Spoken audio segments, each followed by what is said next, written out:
away the silence from the government in response to the procedure committee's beseeching of them to find a solution to this is eloquent, as such lengthy silences always are. We have a situation where daily, if not hourly, new and dramatic foreign policy developments are occurring. Just this day, for example, Prime Minister Netanyahu announced that this port that's being built in Gaza, with the rubble of the homes destroyed in the bombing, including the skulls and the bones of the people destroyed with the houses and lying unburied under the rubble, that according to Netanyahu, this port is being built for the deportation of millions of Palestinians from the territory, an act of ethnic cleansing of the foulest kind. We would have expected a statement from the Foreign Secretary in the light of such a dramatic development. But statement came there none, and could come there none.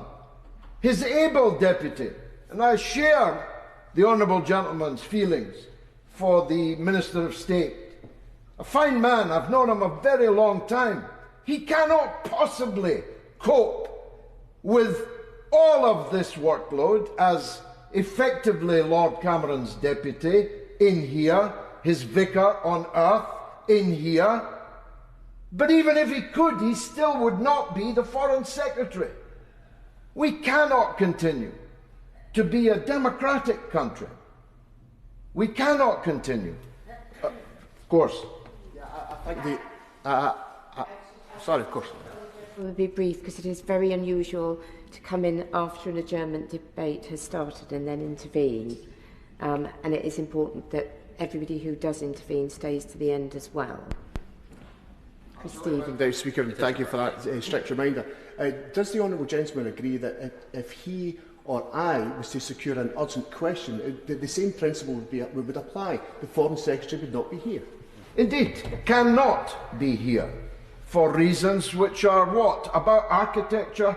Kindly guide me with your eyebrows as you normally do, Madam Deputy Speaker, if I am going on too long. I'm not entirely sure about the timings of all of this. But as a matter of architecture, for a democratic chamber to be bereft of the presence of its principal diplomat, the country's principal diplomat, at a time of massive international tension, is completely absurd. Madam Deputy Speaker, for those of us on this day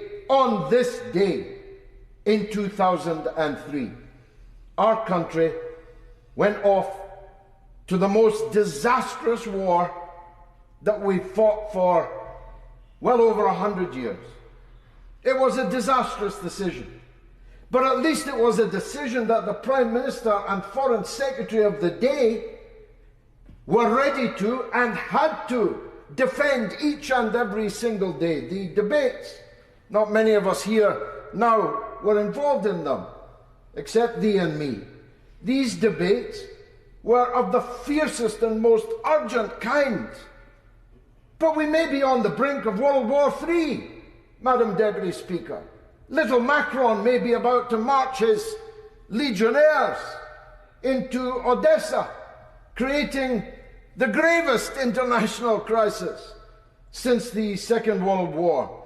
And we will not be able to question our Foreign Secretary about it.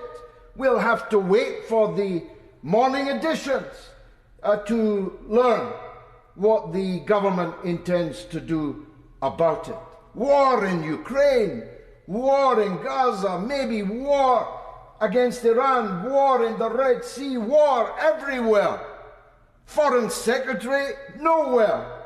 Nowhere, at least, that he can be questioned by the people in this country who are elected to question him. That's the point, Madam Deputy Speaker.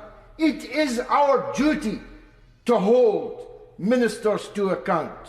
But by definition, in this situation, we cannot hold.